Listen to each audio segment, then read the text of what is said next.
ସ୍ୱଦେଶ ଅର୍ଥ ନିଜ ଦେଶ, ନିଜ ମାଟି ଓ ନିଜ ଲୋକ। ଆତ୍ମନିର୍ଭରତାର ଅର୍ଥ ନିଜ ଶକ୍ତି ଉପରେ ଭରସା ରଖି ଆଗକୁ ବଢ଼ିଚାଲିବା। ଯେଉଁ ଦେଶ ନିଜ ଆବଶ୍ୟକତାକୁ ପୂରଣ କରିପାରେ, ନିଜ ଲୋକଙ୍କୁ ଚାକିରି ଦେଇପାରେ ଏବଂ ନିଜ ସମ୍ପଦର ସଠିକ ବ୍ୟବହାର କରିପାରେ, ସେହି ଦେଶ ଆତ୍ମନିର୍ଭର କୁହାଯାଏ। ଆମ ଦେଶ ଭାରତ ପୂର୍ବରୁ ଅନେକ ସମସ୍ୟାର ସମ୍ମୁଖୀନ ହୋଇଛି।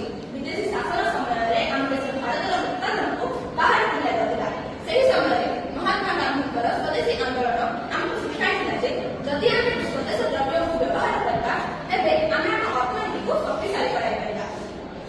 ଏହାକୁ ବର୍ତ୍ତମାନ ଶ୍ରୀଯୁକ୍ତ ନରେନ୍ଦ୍ର ମୋଦୀଙ୍କର ଆତ୍ମନିର୍ଭର ଭାରତ ଅଭିଯାନ ଆମକୁ ଆତ୍ମନିର୍ଭର ଭାରତ ଗଢ଼ିବା ପାଇଁ ପ୍ରେରଣା ଦେଉଛି। ଆମ ଇତିହାସକୁ ଦେଖିଲେ ମଧ୍ୟ ଜଣାଯାଏ ଯେ ଇତିହାସରେ ସ୍ୱଦେଶୀ ଆନ୍ଦୋଳନକୁ ଅଧିକ ଗୁରୁତ୍ୱ ଦିଆଯାଇଛି। ସ୍ୱଦେଶୀ ସଂଗ୍ରାମୀଗଣ ଯଥା ନେତାଜୀ ସୁଭାଷ ଚନ୍ଦ୍ର ବୋଷ, ମହାତ୍ମା ଗାନ୍ଧୀ, ଭଗତ ସିଂ 2019 ମସିହା ଏକ ମହାମାରୀ ଆସି ଆମକୁ ଶିଖାଇ ଦେଇଥିଲା ଯେ ନିଜେ ଆତ୍ମନିର୍ଭର ହୁଅ, ନଚେତ୍ ପରିସ୍ଥିତି ଅତ୍ୟନ୍ତ ସାଂଘାତିକ ହୋଇଯିବ। ତେଣୁ 2020 ମସିହାରେ ଭାରତ ସରକାର ଆରମ୍ଭ କରିଥିଲେ ଆତ୍ମନିର୍ଭର ଭାରତ ଅଭିଯାନ। ଯେତେବେଳେ ଏହି ଅଭିଯାନ ଥିଲା ଛାତ୍ର ଏବଂ ଏହି ଛାତ୍ର 5ଟି ସ୍ତମ୍ଭ ସଂରଚନା, ପ୍ରଣାଳୀ, ଚାହିଦା ଏବଂ ଅର୍ଥନୀତି। ତେବେ ଚିନ୍ତା କରନ୍ତୁ ଯେ ଏହି 5ଟି ସ୍ତମ୍ଭରେ ଆମର ଏହି ଅଭିଯାନର ଏହି ଛାତ୍ରଟି ସୃଷ୍ଟି ହୋଇଥିଲା।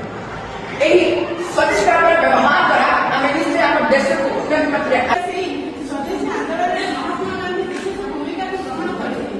ଏହି ସ୍ୱଦେଶୀ ଆନ୍ଦୋଳନରେ ମଧୁସୂଦନ ଦାସଙ୍କର ସେ 1906 ମସିହାରେ ଉତ୍କଳ ବେଲାରୀର ଅବଦାନ ରହିଛି। ଛାତ୍ରଛାତ୍ରୀମାନଙ୍କର ଛାତ୍ରାନୁଷ୍ଠାନକୁ ଛାଡ଼ି ସେହି ସ୍ୱଦେଶୀ ଆନ୍ଦୋଳନରେ ଯୋଗଦେବା ରହିଛି। ଆମ ଓଡ଼ିଶାର କଟକ ଭଳି ଅନ୍ୟ କେତେକ ବଡ଼ ବଡ଼ ସହର ଗୁଡ଼ିକରେ ତାର ପ୍ରଭାବ ମଧ୍ୟ ପଡ଼ିଛି ଏବଂ ଏହାର ପ୍ରଭାବରେ ଆମର ଦେଶବାସୀ ନମସ୍କାର ସାଧାରଣ ସଭାପତି ମହୋଦୟ, ବିଚାର କରିଲେ ଏବଂ ଉପସ୍ଥିତି ଗ୍ରହଣ ପ୍ରତି ଭାବେ ବହୁତ ଆଜିର ଆମର ବିତର୍କ ପ୍ରତିଯୋଗିତାର ବିଷୟବସ୍ତୁ ହେଉଛି କି ସ୍ୱଦେଶୀ ଆତ୍ମନିର୍ଭରତାର ରାସ୍ତା।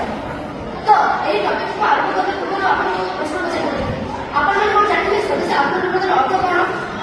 ସ୍ୱଦେଶୀର ଅର୍ଥ ହେଉଛି ନିଜ ଦେଶର, ଆତ୍ମନିର୍ଭର ହେଉଛି ଯାହା ନିଜ ଦେଶରେ ଆମେ ଉତ୍ପାଦନ କରି ତାକୁ ବ୍ୟବହାର କରିବା। କିନ୍ତୁ ଆଜି ଆମେ ଯେତେବେଳେ ଶବ୍ଦକୁ ଶୁଣୁଛୁ ଆମକୁ ନୂଆ ଲାଗୁଛି ଏହି ସ୍ୱଦେଶୀ ଆତ୍ମନିର୍ଭରତାର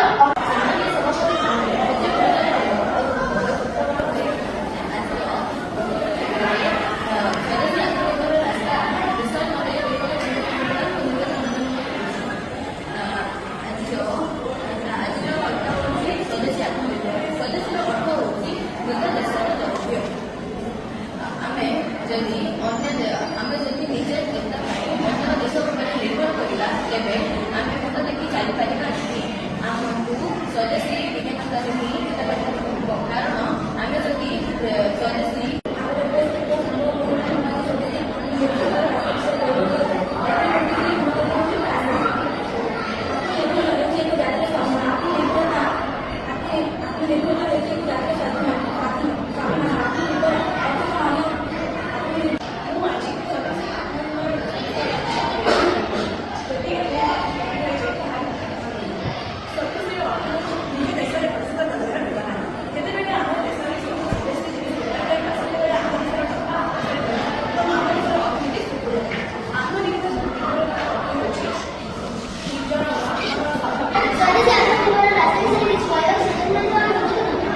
ଅନ୍ୟ ଦେଶ